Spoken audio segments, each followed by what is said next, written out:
मिरज शहर पोलीस ठाणे हद्दीतील रेकॉर्डवरील सराईत गुन्हेगार इशरत बारगीर यास MPDA कायद्याअंतर्गत 1 वर्षासाठी स्थानबद्ध। मिरज शहर पोलीस ठाणे हद्दीतील रेकॉर्डवरील सराईत गुन्हेगार इशरत उर्फ इशरत अली इरफान बारगीर,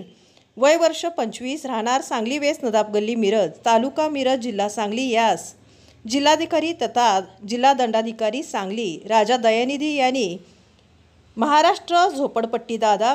हातभट्टीवाले, औषधी द्रव्य विषयक गुन्हेगार व धोकादायक व्यक्ती यांच्या विघातक कृत्यांना आळा घालण्याबाबत अधिनियम 1981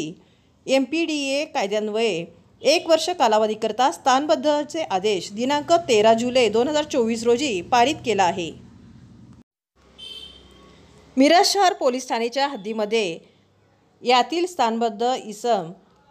इशरत उर्फ इशरत अली इरफान बारगीर याने सन 2020 ते 2024 मध्ये आपली दहशत राहावी म्हणून सार्वजनिक ठिकाणी घातक शस्त्रे बाळगणे, घातक शस्त्रनिशी खुनाचा प्रयत्न करणे, विनापरवाना पिस्तूल बाळगणे, बेकायदेशीर जमाव जमवून महिलेचा विनयभंग करून गंभीर दुखापत करणे, मालमत्तेचे नुकसान करणे इत्यादी गंभीर स्वरूपाचे गुन्हे केलेले आहेत।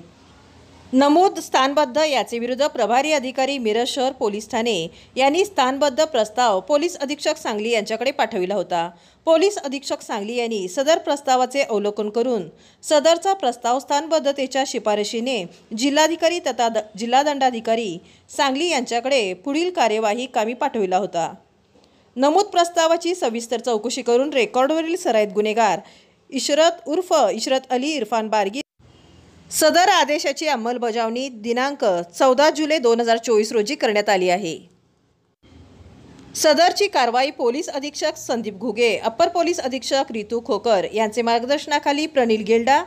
उपविभागीय पोलीस अधिकारी मिरज विभाग, पोलीस निरीक्षक सतीश शिंदे, स्थानिक गुन्हे अन्वेषण शाखा सांगली, पोलीस निरीक्षक अरुण सुगावकर, पोलीस उपनिरीक्षक गौतम सोनकांबळे, मिरज शहर पोलीस ठाणे, police head constable Amol Ewale, police constable Deepak Gatte, स्थानिक गुन्हे अन्वेषण शाखा सांगली, तसेच police head constable Sandeep More, Nishikant कोरे,